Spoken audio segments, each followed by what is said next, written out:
Do you have a problem with work-life balance? If so, today's Lessons from the Tank podcast is for you. I had a chance to talk to Buddy Lamp, who is a young entrepreneur who is balancing a young family, just graduating college, and a growing business. You are going to want to hear this because it has gold in it, absolute gold. Enjoy. Buddy, thank you so much for being part of the podcast today. Yeah, I'm excited. I haven't talked to anyone that has been on Shark Tank since I was actually on Shark Tank, so this is pretty exciting for me. Yeah, we're having a lot of fun connecting with different entrepreneurs that have been on the show. It's been great. All these shared experiences. We're like foxhole brothers, man. We like been through the war. You know, we might have fought on different fronts, but we both we both fought that fight. So yeah, I'm excited. So tell us a little bit about now you and your partner Earl went on the show not long ago, right? So you guys were March of 2021, Yeah, right? that's when we aired. We pitched.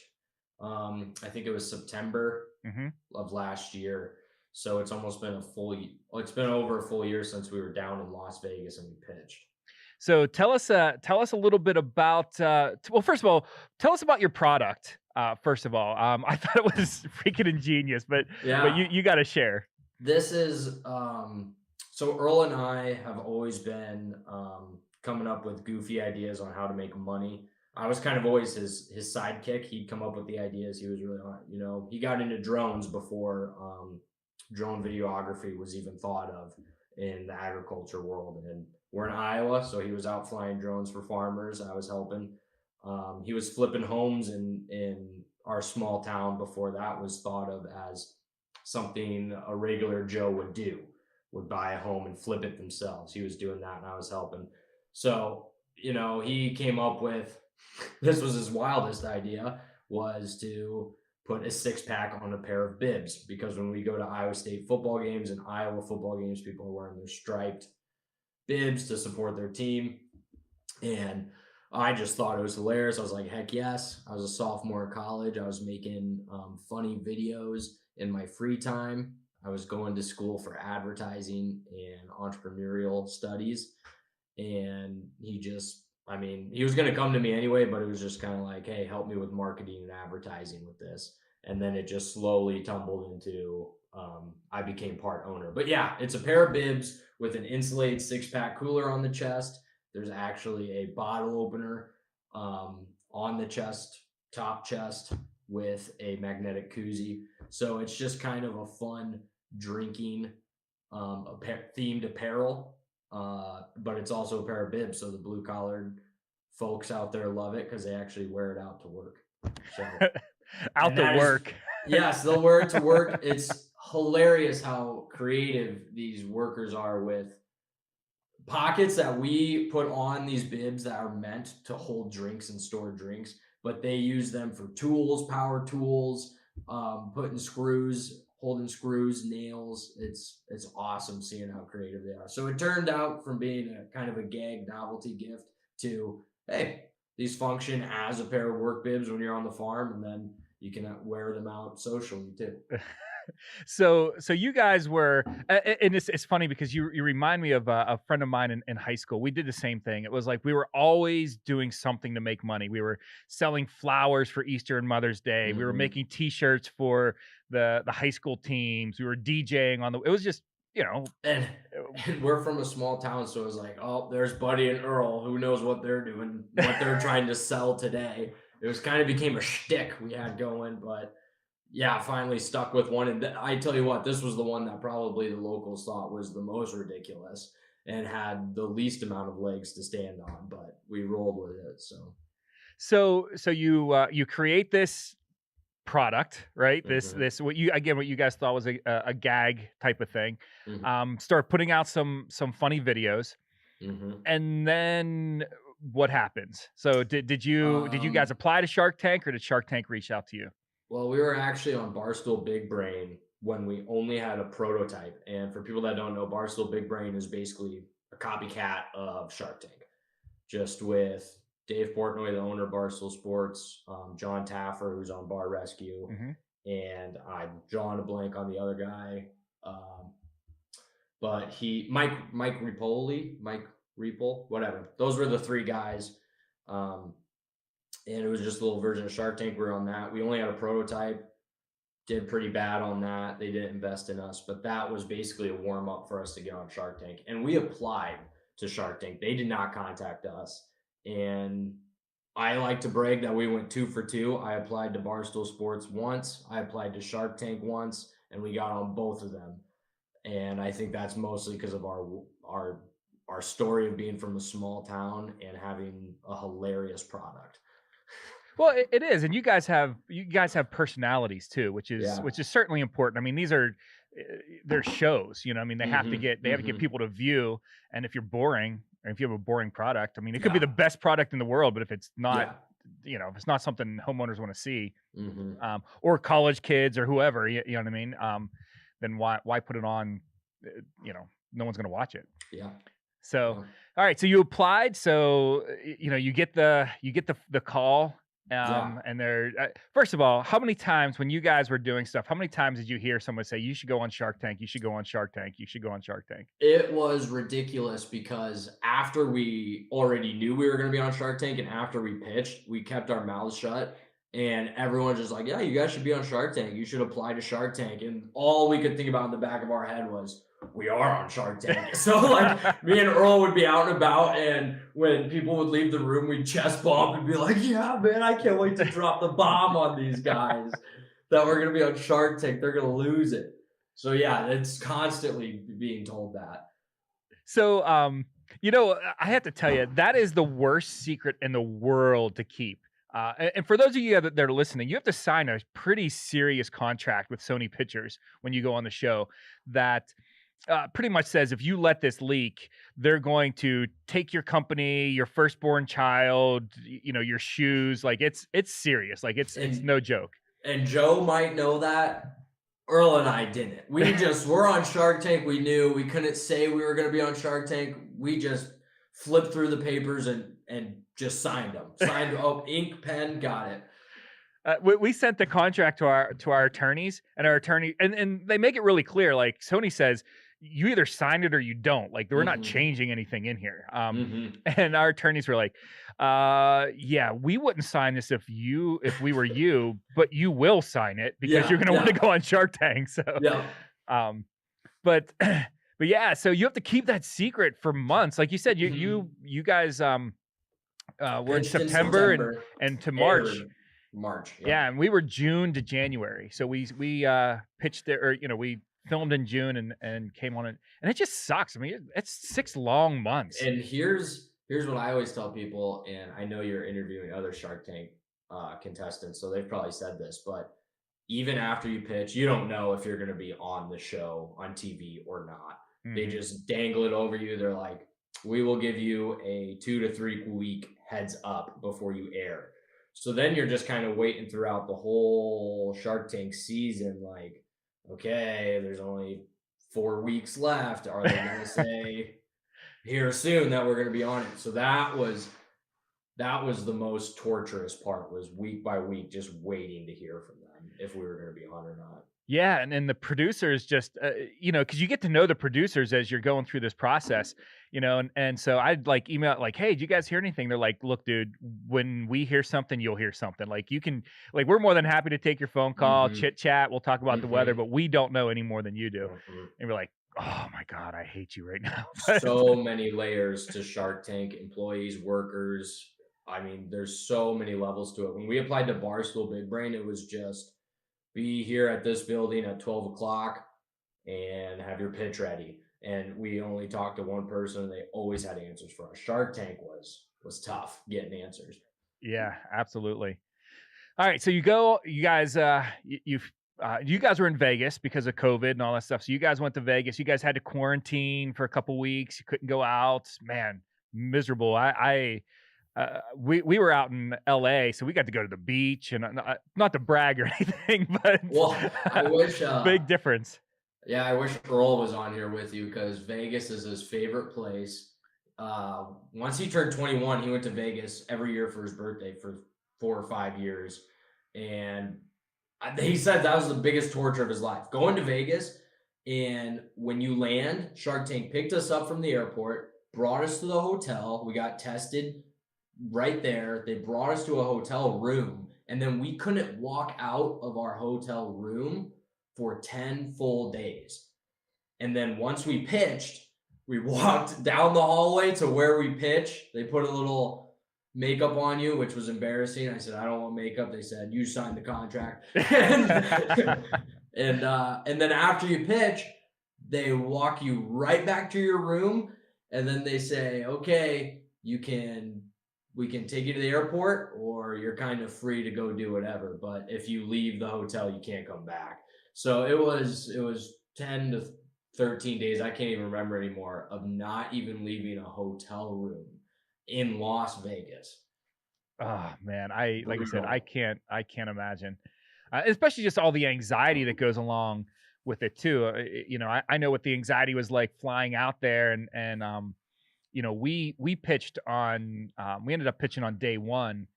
So they for us, they flew us out on a Sunday. Monday they have all the meetings and all that stuff again, which you didn't have to go through all that. And then I was on Tuesday, like I shot on Tuesday. So I can't imagine sitting there and like thinking about it for 10, 12, 13 days. It would have drove me crazy. We were working on our real jobs at that time during the day online. And then once we'd clock out of that, we'd just sit there and watch Shark Tank episodes and practice our pitch, try and figure out questions. We would FaceTime business people that we have high regards for and practice pitching to them and have them pretend to be sharks. So I would say it was the opposite for us. It totally calmed us down. That's good. We were taking like 2 baths a day. Like, man, this is awesome. And just sit here and take a bath in the middle of my work day, and it was great. But we were stinky. It was disgusting, us living together for 10 days. I'm sure. So talk about the pitch. How did it go? Well, beforehand, we were backstage. You're on deck circle. The person before us pitched for 2 full hours, so blew us away. We were sitting back. That's when we got nervous, Joe, was because we had to wait 2 hours when we were expecting like a half hour. So that got us our adrenaline really going. Mm-hmm. But other than that, people always ask, are the Sharks intimidating? Well, I guess I'm getting ahead of myself. Pitch went good, but it just seemed like they were never going to invest in us. They never asked us hard-hitting questions. They just kind of were asking questions to get along. Like, what's your story? How'd you come up with it? Where are you guys from? How many are you selling? But it was never hard-hitting questions diving into the company. So it just seemed like, the Sharks make their decisions pretty quickly. It's hard to persuade them. And it seemed like pretty quickly the softball questions they were tossing us, that they just kind of weren't going to be in from the get-go. So from that aspect, they weren't intimidating. People are always asking how intimidating the Sharks are. They were super nice to us. Like I said, they were asking easy questions. So we weren't too intimidated at all by the Sharks. So, but yeah, the pitch was pretty quick. Like I said, the pitch before us was 2 hours. Ours was only about a half hour. We were kind of in and out. How did the so first of all, my pitch, I was in there for 2 hours and 37 minutes. So, which sucked for me, but I can't imagine being the person waiting. So that's a different perspective I never thought of. Yeah. Because they tell you like, oh, it'll be 20 to 40 minutes is kind of what you're expecting. And the people in front of me were, first of all, they got destroyed. So I heard all of that, which sucked. But yeah, they were in and out, man, probably a half an hour. And I probably only waited, because I heard them go in. I was probably back in front of the Sharks within 45 minutes of coming out on the on deck circle. You know what I mean? So, but yeah, I can't imagine sitting there for that amount of time, just twiddling your thumbs. Yeah, that one was brutal. We were twiddling our thumbs, losing concentration. Yeah. Yeah, and to your point, you do have all that adrenaline, but at some point it does start to wear It off a started to little bit. fade, yeah, it Yeah. did, it did, and that's a weird feeling when you're on that adrenaline high, ready to roll, and then you start sitting there for a while, so, Joe, you really messed up someone's mojo Oh, I'm sure I when you did. were I don't pitching, even know who yeah. went after me, but I apologize if any of if any of our other entrepreneur brothers are listening. If you went after me, I do apologize. But- so so you guys didn't get a deal, but you got a lot of exposure. I mean, Mhm, I guess there's the good pitches where you get a deal, right? There's the bad pitches mhm, where you get embarrassed. You guys mhm. just had to like it was just it's I Yeah, watched it. It was just good. Like it was you didn't get a deal, but it was a good pitch. It got you guys lots of yeah, exposure. So yeah. Yeah, the funny moment in the pitch that made it big on Shark Tank, and like all the listeners already know, you pitch for 2 hours and guess what? It aired max 13 minutes of yep. it. So they don't see most of it. But the funny moment, that everyone seemed to enjoy of our pitch was Earl got in his own thoughts and they asked him a really easy question. They basically asked why don't you have a manufacturer? And we answered it instantly. We said, because they went under with COVID, Hmm. like they lost money and closed down, so they couldn't manufacture it for it anymore. And Earl just started rambling and rambling, and and everyone's kind of looking around. And on the TV show, he only rambles for like 2 or 3 sentences. But I remember in real life during the pitch, he was talking for 2 to 3 minutes by himself, not making any sense. And I was like looking at the other sharks, and they were looking at me. They were like, "What is going on?" And Earl just stops and goes, "I'm sorry, what was the question?" And everyone just lost it laughing. And that was the highlight of our pitch. But in real life, I wish we had the full footage because he rambled for much longer than what people saw.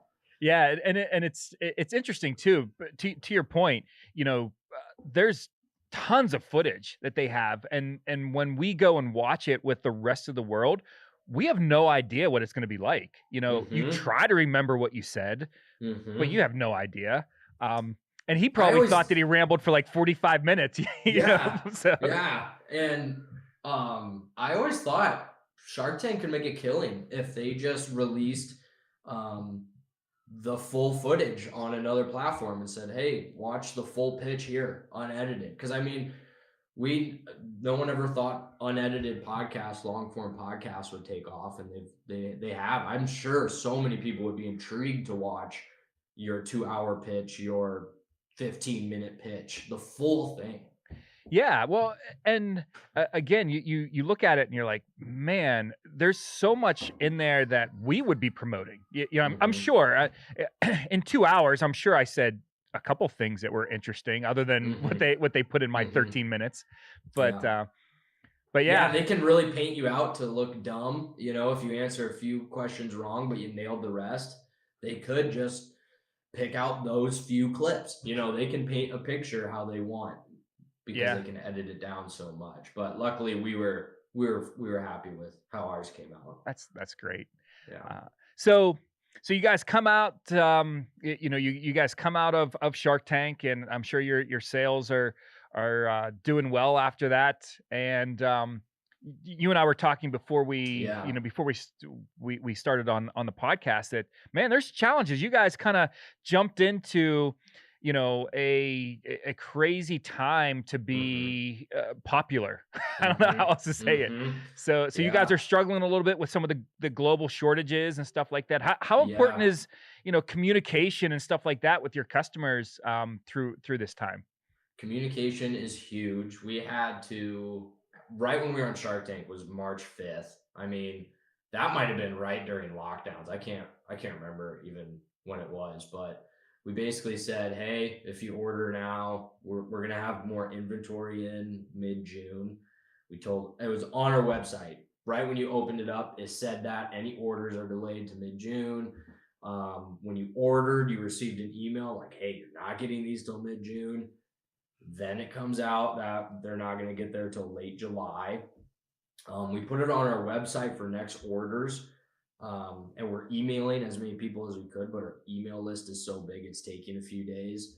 So we're getting order cancellations because they think we lied to them. You said we would get our order by June.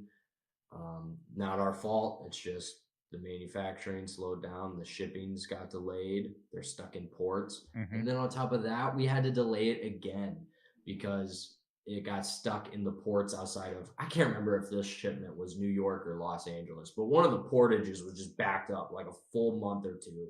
It's just blowing our mind. And we tell them that. I mean, the amount of sales we lost out on because of global shipping delays, like when our Muff Waders were just sitting in the ports on a boat and we're just telling our customers that are upset and angry at us, like, there's nothing we can do. All we can do is cancel and refund your order if you want. Otherwise, you just got to wait. There's nothing we can do. We can't ship out anything. We got nothing on us. It's very important to be open and as transparent with your customers as possible. But to be honest, a lot of times they just won't believe a word you say. Yeah. So just be as open and honest as possible, because as long as you know you're being open and honest, you won't feel bad. I mean, I imagine if we lied during that, we would feel really scum. Right. But we're open, and people just thought you promised us June, and now it's early August when we get them. You guys are liars. You're a fraud company. You're scam artists. I mean, we heard it all in the emails.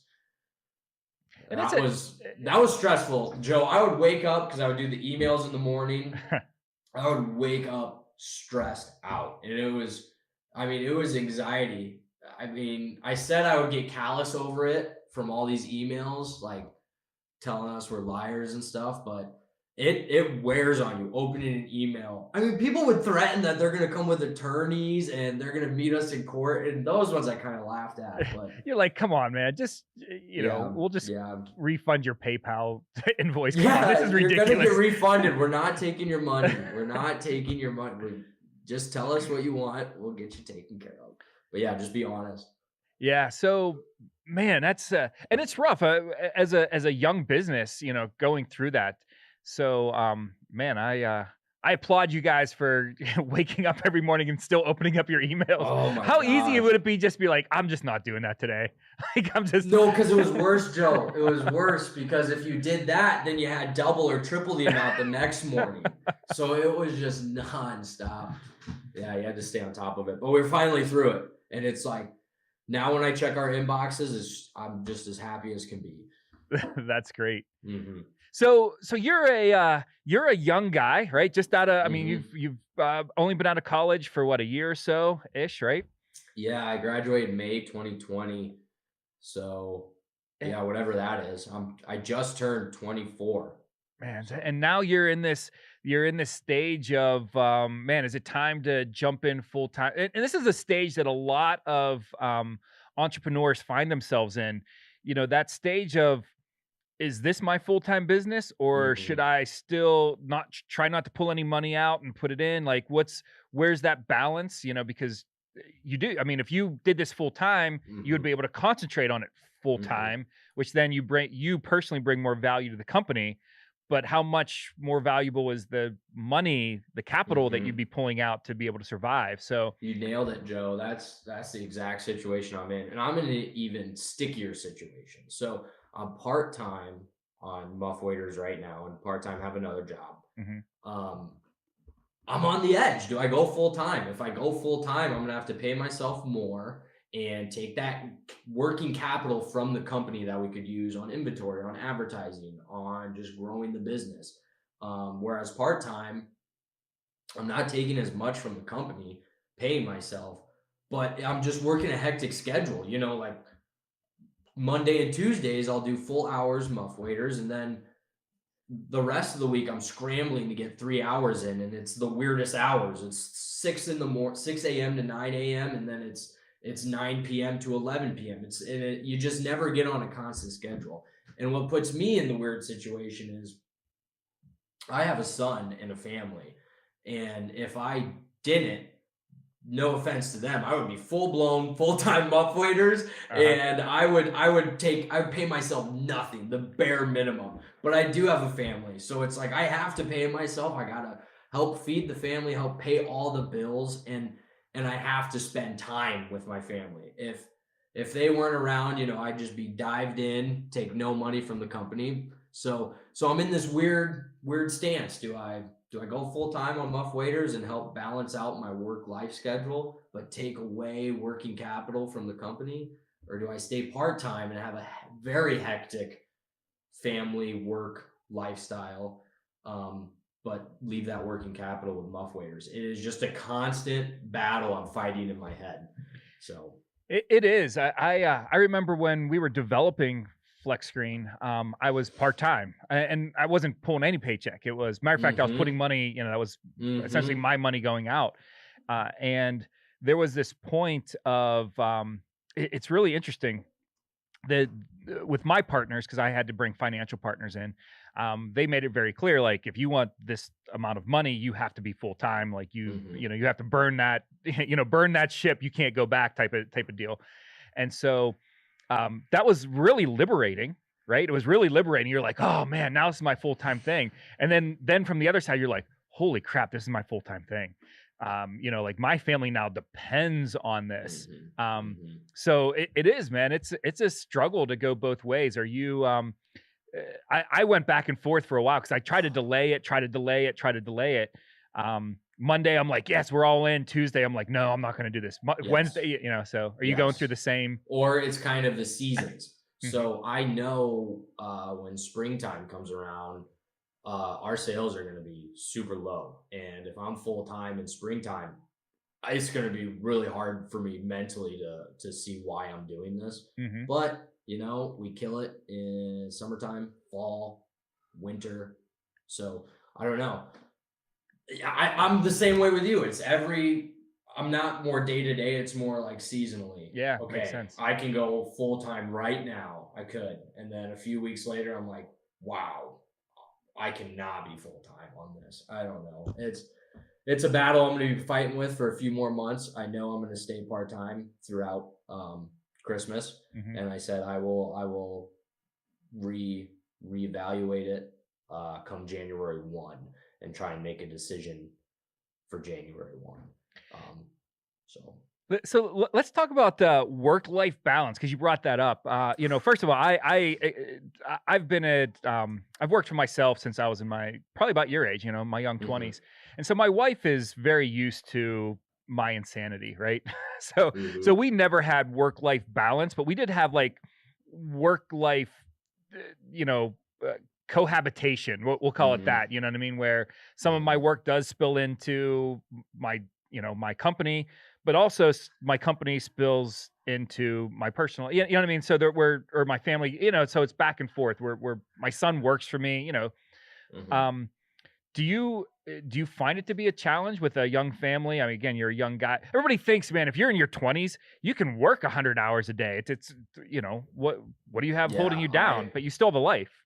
yeah, I find it very difficult. It is the biggest like struggle or fight I have with myself in my life. It's my biggest struggle in life right now is um like, and my fiance is a part-time student finishing out her nursing degree. So she is running around part-time nursing, part-time working. I'm running around part-time working a different job and part-time muff waiters. So it's just a constant battle of who's picking up Theodore from daycare today, who's bringing him to daycare today, who's making dinner tonight. And then once he goes to bed, it's in that weird situation of, do we work on homework and muff waiters or do we hang out because we haven't hung out in 3 days, Right. and it's just that constant battle of, or and if I accidentally sleep through my alarm and I'm not working on muff waiters by 6 a.m before anyone's awake, my whole day is ruined because I missed out on work time for muff waiters. I just totally, my day's ruined. So then it's like after dinner I'm just locked in my computer, and then I go to bed and I feel bad that I didn't spend time with my family after dinner. So it is just nonstop a battle. And that's why I just lean towards just go full time, but then it's the Joe, it's the now you have to bring in the money for the company, and you really got to make it explode. So it's a constant battle, but it's really nice when Samantha has homework because then we just sit by each other and she does homework and I work on Muff Waders, so we're kind of spending time and working. Hmm. Um, but yeah, I do see light at the end of the tunnel. You know, my fiance is going to graduate someday, and I'm going to be full time Muff Waiter someday, and we're going to have a normal work life balance life, and that's our goal together. And it's nice that I'm not on this road alone, or she's not on this road alone. We have each other, Hmm. and we're going down the path together, and we keep each other motivated. So that's really nice that we have that. Yeah, if I can give you any advice as someone who's just kind of been there, done that, this isn't me. This is my wife. Did this. She we needed to find some time where we could both count on uh, nothing else being getting in the way, right? Hmm.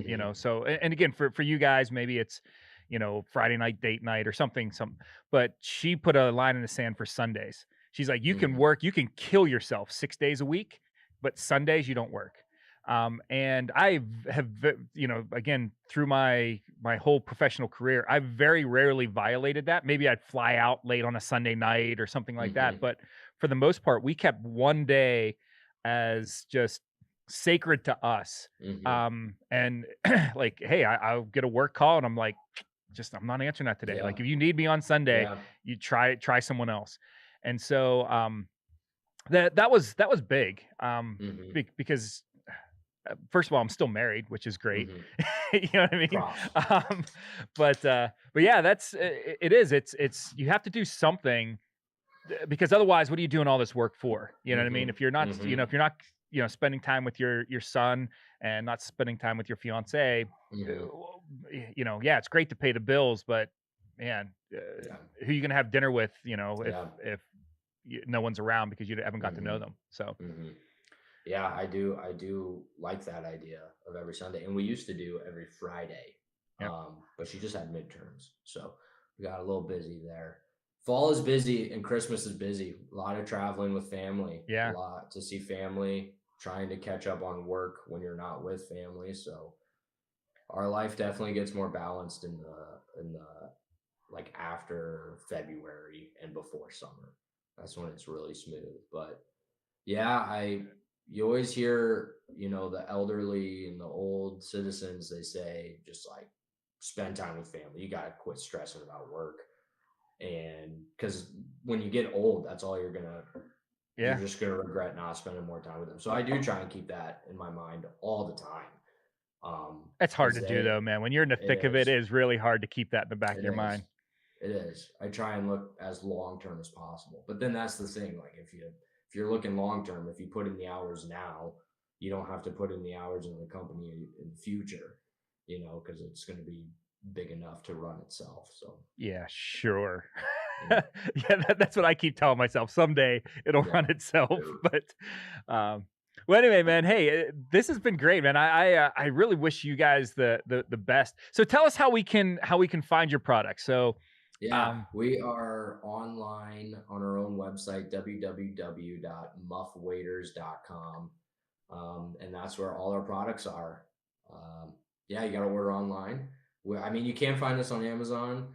Um, Amazon. I mean, we have all the social medias. So if you look up if you look up the word muff, you're gonna find us. yeah, It's right. I'm telling you, we own that word in the world. It is astonishing. You look that word up, and you're only gonna find us. So Well, I'm sure there's some other things that would be yeah, found too, but yep. yeah. I So think I think the search engines like to favor us, so we got that one locked up and good. muffwaiters.com, right? Yep, yep. And so big plans after after like the supply chain stuff. I mean, you guys looking Well, at we just launched our first university colors for suspenders. nice. 3 colors this year: Kansas State, and Iowa. Those were the first ones we could license.